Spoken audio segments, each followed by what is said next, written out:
Coming up on First at 4, new businesses are now open in Hazard. We'll tell you how they're celebrating with some special deals.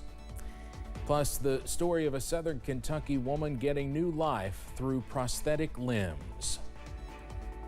Plus, we are tracking rounds of rain for the weekend and into next week. Your forecast on the way as Mountain News First at 4 starts now. Dedicated to Eastern and Southern Kentucky, this is WYMT Mountain News First at 4. Good afternoon and happy Friday on this Kentucky Oaks Day. I'm Steve Hensley. First at 4, people in Jenkins are mourning the death of a former firefighter.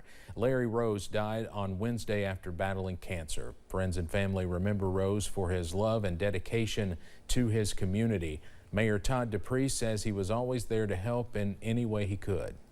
Firefighter Larry Rose, he was a longtime member of the fire department. He hadn't been active lately because of illness, but over the years and as long as I can remember, he was always a part of the fire department and part of the community, not just in firefighting, but anything going on. Rose was also a member of the Kiwanis Club in Jenkins, helping in several fundraisers and events for the city. We will have more on the legacy he leaves behind tonight at 6. Derby weekend has arrived and it all kicks off today with the Oaks. Each year, female horses take over Churchill Downs on the Friday before the Derby for the Kentucky Oaks race. It may be wet today at the Downs, but that's not stopping the crowds eager for some horse racing. Today's race features 3-year-old horses. It's a $1.5 million Grade 1 stakes race. The fillies will hit a muddy track in just a little while, but is it going to be wet the rest of Derby weekend? Let's turn things over to meteorologist Cameron Aaron for our first look at the forecast. Yes, Steve, we are tracking rounds of rain for Friday, also for the weekend and pushing into next week. Not going to rain constantly over the next 7 days, but rounds of showers are likely. Let's go to First Alert Pinpoint Doppler on this Friday afternoon, and you can see some more hit or miss rain showers to close out the work week. The good news, no severe storms, also nothing too heavy, but some light showers close to the US 23 corridor from Lawrence County pushing into Johnson County, also moving down into Floyd County, and some more light showers close to I-64 for Rowan County, moving into parts of Morgan, also Elliott counties at this hour.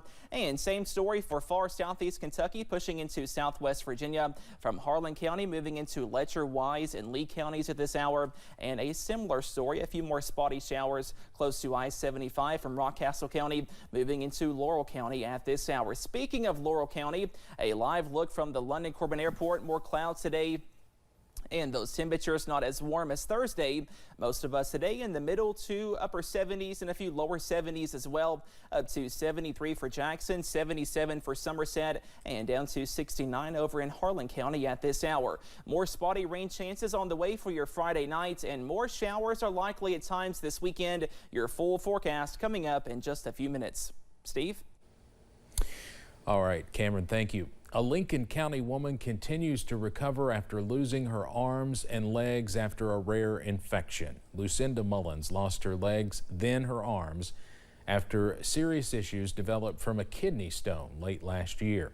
She's learning how to walk again with the help of prosthetics and will receive robotic arms next week. Mullins believes all of this happened for a reason and says she is not angry or bitter.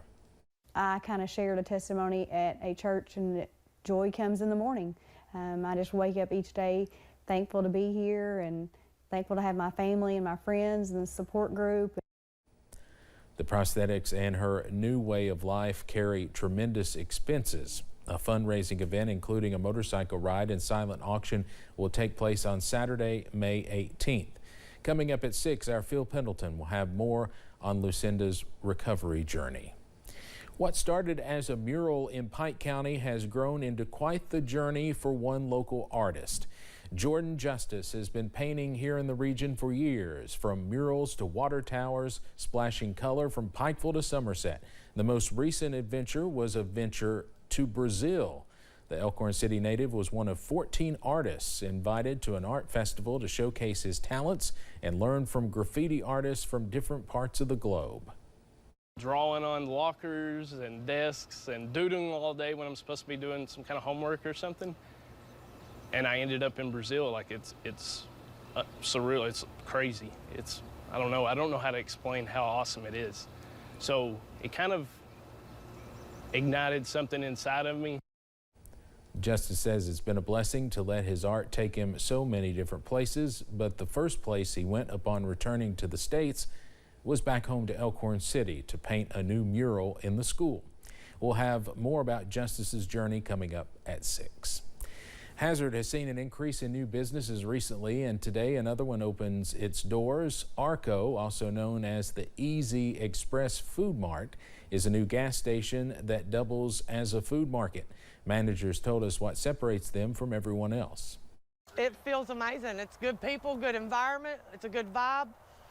Jo, our deli manager, she's a great cook. We got the best catfish in town. She can make everything homemade. She does everything, banana pudding to coleslaw to salads to everything. Thanks for making me hungry. Officials said they are running a special on gas all day today to celebrate their grand opening. A Hazard restaurant also opened its doors this morning. Weasel is the newest spot in town where you can get your breakfast and brunch fix. Renee Neese, the owner of the Weasel, says the opening of her restaurant is an opportunity to give back to her community. We're excited. Like we love our town, we love our little city, and we want to keep having it grow and get better and offer a variety of things to people. So we just wanted to do what we could do to keep us, moving forward. Officials say they plan on renting out their restaurant to be used for hosting events in the evenings. Coming up on First at 4, a major medical breakthrough involving apes in the wild. How a wild orangutan used a medicinal plant to treat a wound. And a wet week of weather is ahead. Those details coming up after this break.